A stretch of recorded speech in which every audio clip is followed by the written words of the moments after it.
সামনে বসা শ্রদ্ধেয় গুরুজন, স্নেহের ছোট ভাই বোন ও আমার বন্ধুগণ, আপনারা সকলে ভালো আছেন তো? মন খারাপ হলে একদম চলবে না। এটি ক্ষণিকের আনন্দে মন খারাপের কোনো রকম সুযোগ নাই।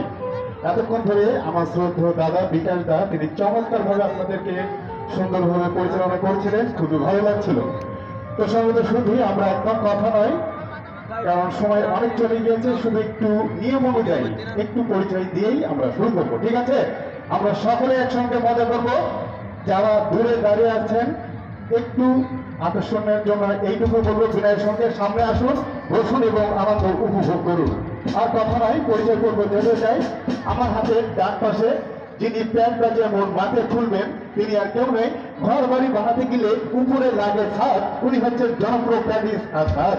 তারপরে কিবোর্ডে যিনি আছেন, যার কিবোর্ডের ছন্দে আপনাদেরকে মন মাঠে তুলবেন, তিনি আর কেউ নাই, কোনো অনুষ্ঠানে তিনি হতে চান না কোনো ভুল, উনি হচ্ছেন শহীদুল। এবং তারপরে যিনি লিড গিটারে মন মাঠে তুলে গিটারের সুরে মন মাঠে তুলছেন, আমরা যারা দিদিরা কিংবা আমার আপুরা আছেন, আপনারা পরেছেন সুন্দর শাড়ি, আর শাড়িতে থাকে সুন্দর একটি আঁচল, উনি হচ্ছেন দাদা কাজল।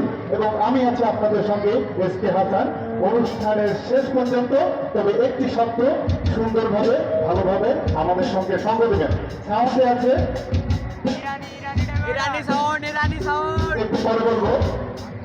আশা ডেকোরেশন চমৎকার, তিনি চেষ্টা করছেন যথাযথ সংবাদ সুন্দরভাবে দেওয়ার জন্য, তাকে ধন্যবাদ। আর কথা নাই, নিয়ম অনুযায়ী আমরা সকলে বেড়ে উঠি খুব ছোটবেলা থেকেই, ঠিক তো?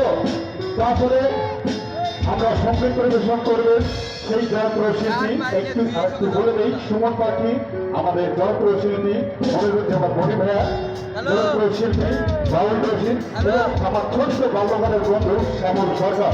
তাকে অবশ্যই দরকার। তবে একটি জিনিস এই ছেলেবেলা থেকেই বেড়ে উঠতে হয়, তাই না? সেটি হচ্ছে তরুণ।